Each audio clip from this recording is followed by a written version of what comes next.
Matemáticas, música, arte, la paradoja de la libertad.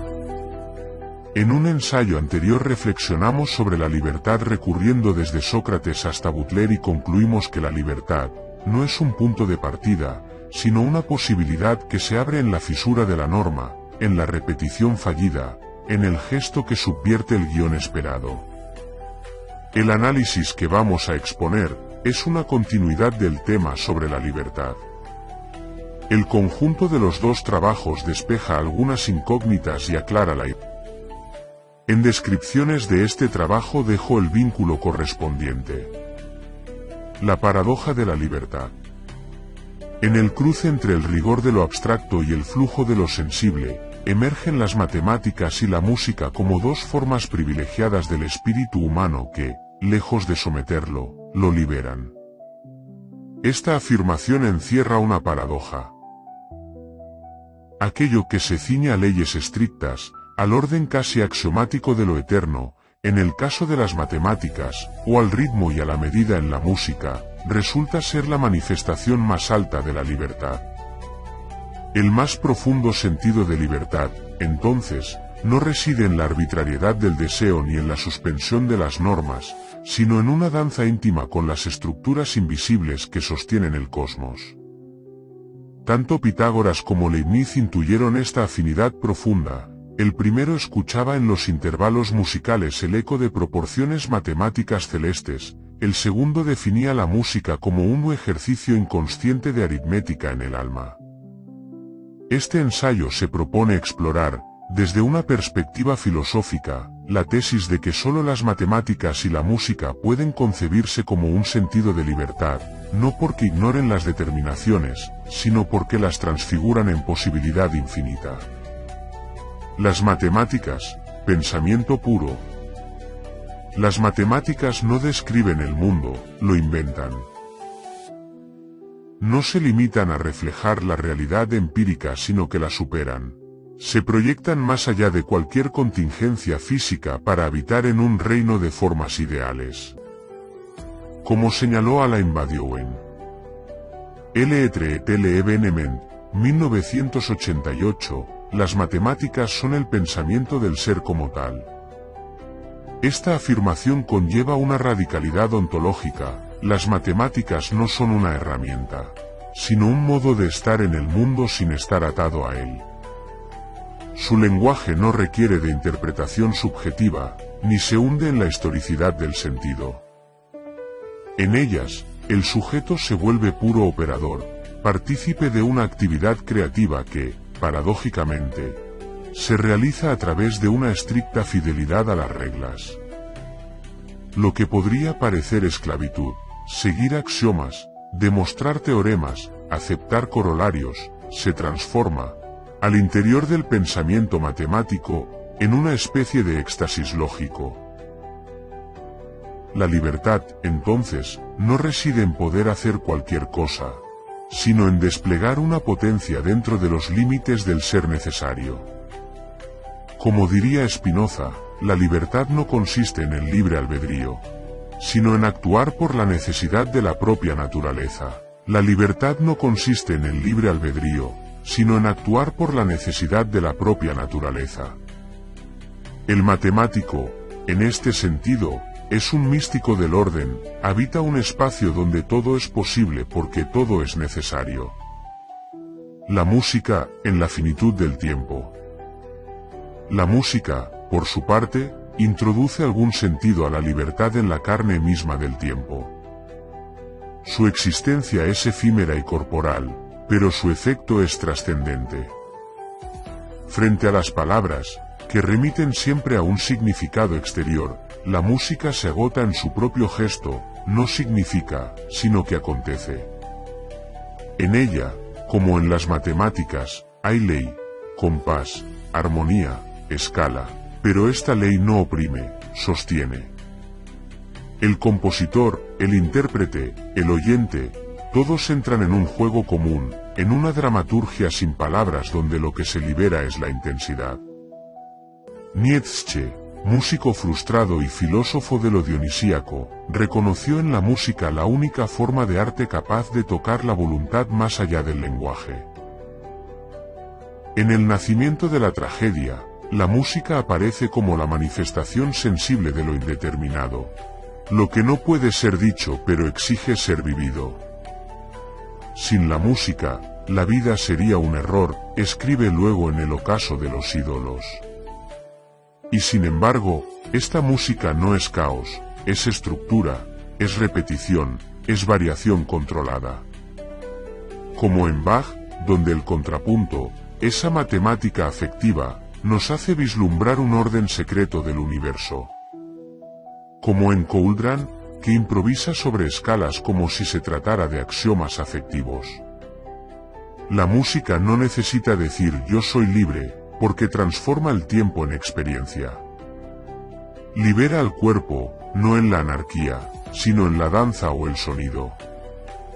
Libertad como necesidad para revelar. Lo que une a la matemática y la música no es su forma, una abstracta, la otra sensible, sino su estructura interna de necesidad libre.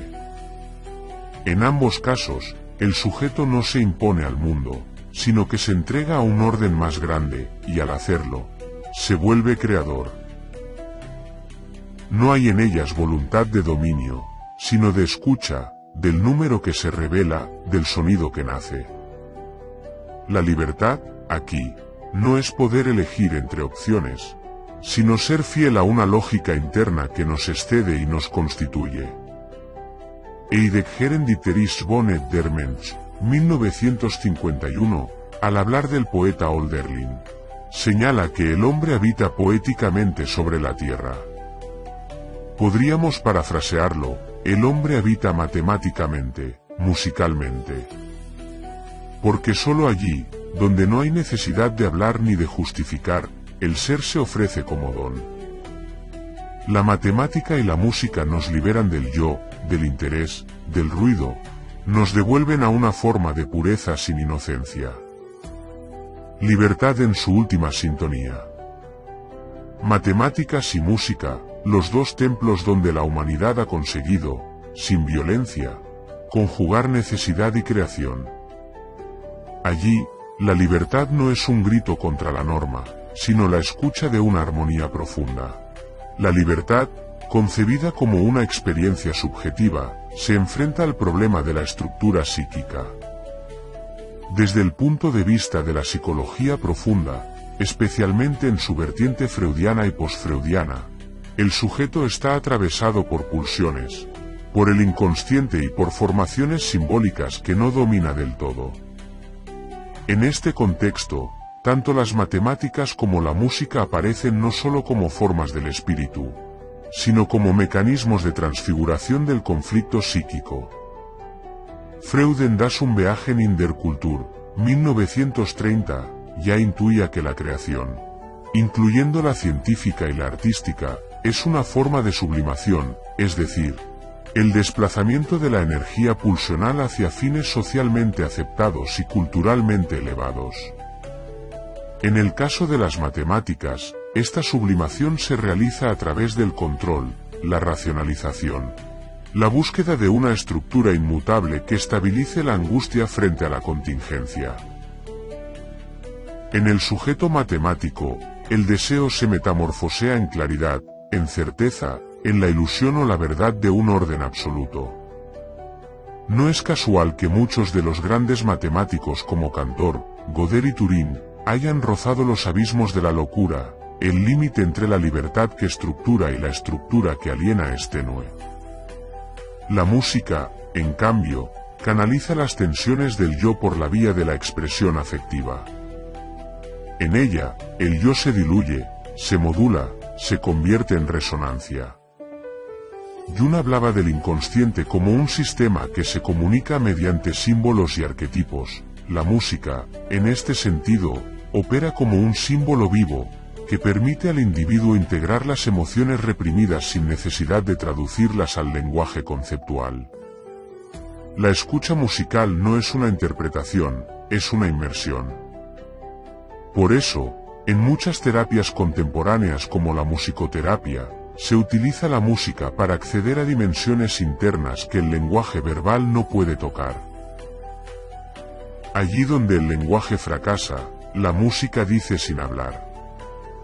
Así, ambas disciplinas, aunque opuestas en apariencia, una, abstracta y lógica, la otra, sensorial y emocional, convergen en un punto esencial, permiten al sujeto desplegar una experiencia de libertad psíquica. La matemática ordena el caos interno mediante el número, la música lo transforma en belleza. Ambas ofrecen, en el fondo, una salida a la claustrofobia del yo, una vía hacia lo transubjetivo. El inconsciente numérico y el ritmo del alma. Podemos postular que existe un inconsciente numérico, en el sentido de que la mente humana, incluso antes del lenguaje formal, opera sobre estructuras matemáticas elementales, la simetría, la repetición, la correspondencia, la proporcionalidad. Piaget mostró cómo los niños desarrollan nociones de cantidad, orden y clasificación antes incluso de dominar el habla. Estas intuiciones primigenias del orden son formas de organizar el mundo. Es decir, estructuras matemáticas profundas anidan en el psiquismo desde etapas tempranas. La matemática, entonces, no sería una construcción cultural impuesta desde afuera, sino una forma de conocimiento que emerge de una disposición estructural del aparato psíquico. Lo mismo puede decirse del ritmo. Ya el latín no se trata de huir del mundo, sino de habitarlo de otro modo, desde la lógica del infinito y la vibración del instante. Por eso, quizás, son los únicos entes que pueden concebirse como libertad, no por estar exentos de reglas, sino porque han aprendido a hacer de ellas el arte de la existencia. Psicología del rigor, libertad interior y formas de sublimación.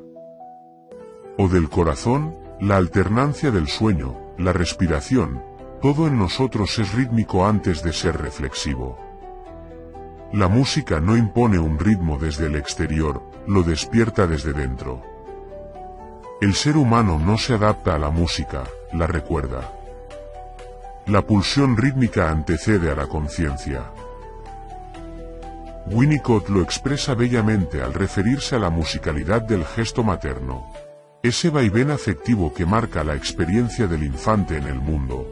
El primer ritmo no es el tambor ni el compás, sino la caricia. Este descubrimiento, que lo matemático y lo musical están inscritos en el cuerpo y en la mente como matrices originarias, lleva la idea de libertad aún más lejos. No se trata de una elección racional, sino de un retorno a lo que en nosotros ya es libre, pero que ha sido cubierto por la alienación social, lingüística, técnica.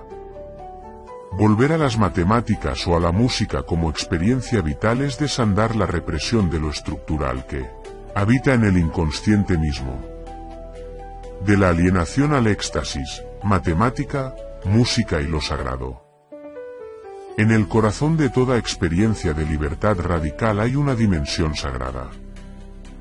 No en el sentido religioso estricto, sino como apertura a lo incondicionado. George Bataille, al hablar del éxtasis, lo vincula a un momento de ruptura de la continuidad del yo, a una experiencia límite que excede las categorías racionales y sociales. En la música, esta experiencia se da por acumulación de intensidad, en las matemáticas, por deslizamiento hacia lo sublime del pensamiento puro. Ambas pueden llevar al sujeto a un punto donde la identidad se suspende. De ahí que muchas tradiciones religiosas hayan visto en la música y en los números sendos caminos hacia lo divino.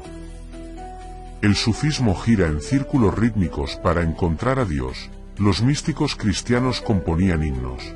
Los cabalistas cifraban el universo en letras y números. Para los pitagóricos, el alma era número y armonía. En todas estas visiones, lo verdaderamente libre es aquello que se entrega completamente al orden que trasciende lo humano. Libertad no como autonomía, sino como comunión. Desde esta perspectiva, la libertad que proponen las matemáticas y la música no es la del individuo soberano, sino la del ser que acepta su disolución en una forma mayor, el número eterno o el sonido absoluto. Es una libertad sin yo, una liberación del yo. Y por eso, quizás, son las únicas formas en que la libertad no se convierte en tiranía de la voluntad. Para Lacan, el sujeto del inconsciente no es una entidad libre en el sentido clásico, sino un efecto del lenguaje, un punto de falta, manque, que gira en torno a un vacío estructural. Sin embargo, es precisamente ese vacío lo que permite el deseo, lo que lo impulsa. En su famoso dictum, el inconsciente está estructurado como un lenguaje, Lacan alude a una ley simbólica que antecede al sujeto, lo determina y lo constituye. Desde esta óptica, las matemáticas representan un modo privilegiado del orden simbólico, un sistema sin ambigüedad, sin metáfora, donde la relación entre significante y significado no se ve afectada por la demanda del otro. El goce que emerge de las matemáticas no es libidinal en el sentido clásico, pero es estructural. Goce de la precisión, del axioma, del cierre de la demostración. Lacan llega incluso a decir en Seminaire 20 en Coré, que las matemáticas son lo real sin fisura, el punto donde el significante no remite más que a sí mismo. Esto produce una experiencia de libertad radical, porque permite al sujeto salir del enredo de la demanda, del deseo del otro, para entrar en una lógica impersonal, austera, pero verdaderamente emancipadora.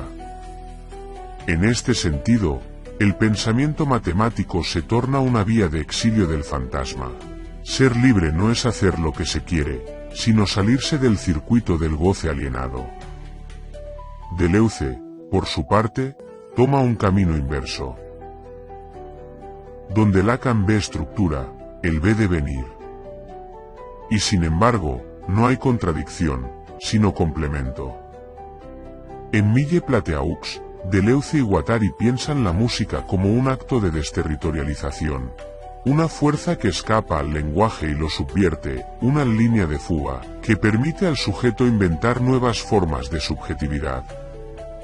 La música sería así un rizoma, no un árbol genealógico, no estructura jerárquica, sino red proliferante, cartografía de intensidades. Allí donde la matemática lacaniana aspira al orden del significante puro, la música deleuziana se sumerge en el caosmos, en el flujo incesante del deseo sin forma. Y sin embargo, en ambos casos, el resultado es una forma de libertad, no la libertad liberal, ni la elección del yo entre alternativas, sino una salida del yo mismo. Para Lacan, el escape está en la lógica pura, para Deleuze, en la experimentación del cuerpo sin órganos. La música sería, en este marco, el laboratorio del deseo, la matemática, la escritura de lo imposible. El vértigo del absoluto. En el concepto de la angustia, Søren Kierkegaard formula una intuición decisiva. La libertad no se experimenta como gozo inmediato, sino como vértigo. La posibilidad de elegir, de actuar sin garantía, produce angustia. Pero esa angustia es también el primer signo de la libertad auténtica, allí donde no hay un camino prefijado.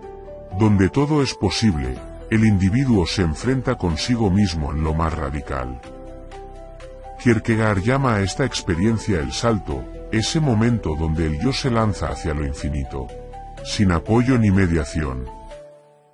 Aplicado a las matemáticas y a la música, este salto es evidente. El matemático que postula un nuevo axioma, que rompe con los marcos establecidos, no actúa desde la seguridad, sino desde el abismo. Lo mismo el compositor que inventa un nuevo sistema tonal o que improvisa sin red. En ambos casos, hay una forma de fe, no religiosa, sino existencial. Fe en la estructura que todavía no existe pero que se intuye posible. Es, si se quiere, una libertad mística. Kierkegaard sugiere que la verdadera libertad solo es accesible en relación con lo absoluto. Las matemáticas, en su inmutabilidad, y la música, en su trascendencia sensorial, ofrecen al sujeto una mediación hacia esa experiencia. No lo salvan de la angustia, pero la transforman, la convierten en obra. Libertad como forma de silencio. En este punto, resulta inevitable mencionar una noción que atraviesa todo este ensayo sin ser nombrada: el silencio. Tanto en la música como en las matemáticas, el silencio es constitutivo. En la música, no hay sonido sin pausa; en la matemática, no hay axioma sin el espacio vacío que lo rodea. El silencio es condición de posibilidad. No como ausencia, sino como marco, es el límite que permite el juego. La libertad, en su forma más depurada, se parece al silencio: no es ruido, no es exceso, no es multiplicación de opciones, sino retiro, sustracción, tensión latente. Tal vez por eso, en un mundo saturado de información y de discursos, las matemáticas y la música siguen siendo espacios de resistencia. Son formas puras, intangibles, que nos devuelven a una experiencia de ser no mediada por el utilitarismo ni por la performatividad. Allí donde todo es espectáculo, la ecuación y el acorde resisten.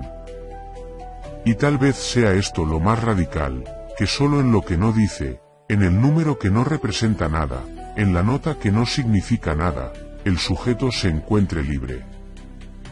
No porque se afirme, sino porque se disuelve en la forma. No porque elige, sino porque escucha. La música y las matemáticas, aunque históricamente situadas y culturalmente interpretadas, poseen una cualidad radical que las sitúa en los márgenes de toda lengua, toda ideología, toda frontera simbólica.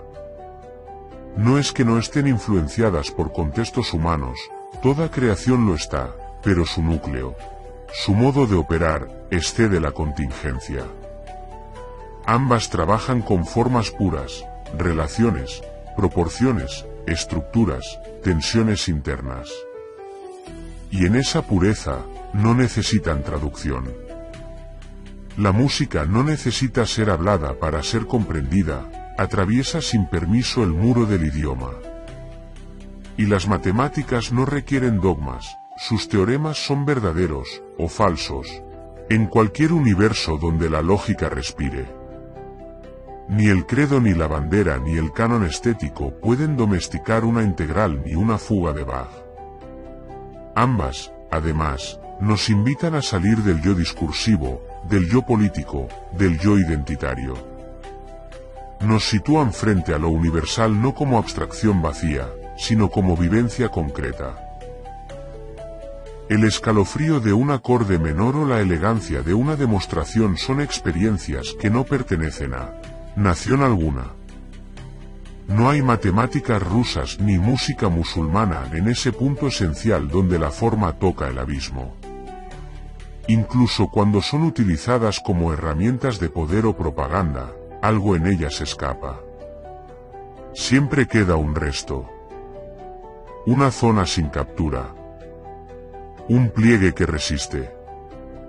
Allí, en ese margen inasible, aparece la libertad que nombrabas al principio, no la libertad del sujeto que decide, sino la de la forma que no se deja encerrar. La tentación de inscribir el arte en general junto a la música y las matemáticas como lenguajes universales es comprensible, pero la diferencia aparece cuando se indaga en el modo en que cada uno de ellos se vincula con el sentido, la representación y la historicidad. Lo común, la experiencia de lo inefable. Sí, en un nivel profundo, hay una conexión esencial entre arte, música y matemáticas. Todos operan con formas.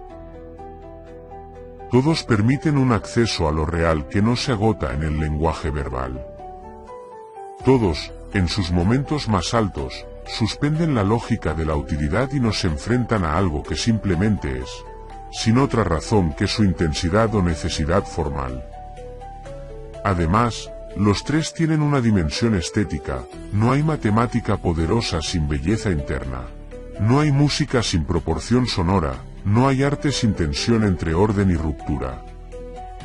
Sin embargo, hay una diferencia ontológica: el arte, a diferencia de las matemáticas y en parte de la música, está ligado a la representación. Es hijo del símbolo, del mito, de la alegoría. Incluso en sus formas más abstractas o conceptuales, el arte siempre arrastra consigo un contenido humano, una sedimentación cultural, una memoria del mundo. La música es arte, sí, pero su contenido no representacional la despega del arte visual o literario. Un cuadro remite, aunque se niegue, a una historia, a un gesto, a un contexto. Una pieza musical puede simplemente ser sin representar nada. Lo mismo una fórmula matemática.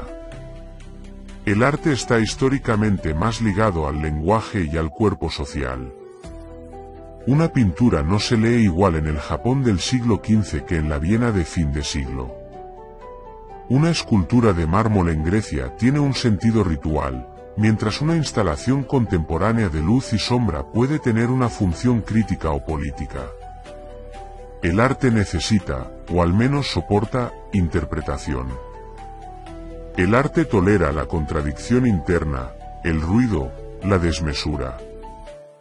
Las matemáticas buscan consistencia, la música busca armonía o disonancia regulada. El arte puede operar desde la ruptura absoluta. Puede ser informe, escatológico, provocador. Puede negar incluso su propia condición de arte. Filosóficamente hablando, Heidegger, en El origen de la obra de arte, dice que el arte es el lugar donde la verdad se pone en obra. Pero esa verdad no es objetiva ni lógica, es la desocultación del ser en un mundo. No es universal en el sentido lógico o matemático, sino ontológico. El arte muestra algo que el pensamiento no puede decir. Adorno, por su parte, distingue entre arte y ciencia en tanto el arte trabaja con lo no idéntico, con lo que escapa a la racionalidad instrumental. Pero incluso ahí, reconoce que la música, en especial la dodecafónica, roza lo matemático en su estructura, aunque sin perder su carácter afectivo y formal. Deleuze, en la lógica del sentido, sugiere que el arte crea afectos y perceptos, no conceptos. Y en ese gesto, lo distancia de las matemáticas, que son creación de conceptos puros. El arte nos afecta corporalmente, las matemáticas nos fuerzan intelectualmente. Entonces, ¿el arte puede inscribirse junto a la música y las matemáticas? Puede, pero con reservas. Podríamos decir que la música y las matemáticas son formas de arte liberadas del peso de lo representacional y de la ideología, mientras que el arte, en general, siempre está más imbricado con el mundo, con sus conflictos, sus ficciones, sus lenguajes. El arte puede alcanzar momentos de pureza matemática, Mondrian, Malevich, o de abstracción musical, Rothko, Kandinsky, pero rara vez logra desprenderse completamente de su tiempo, de su cultura, de su política. Y quizás esa sea su grandeza, que en lugar de escapar, el arte habita el conflicto, lo torna visible, lo subvierte, lo transforma en forma.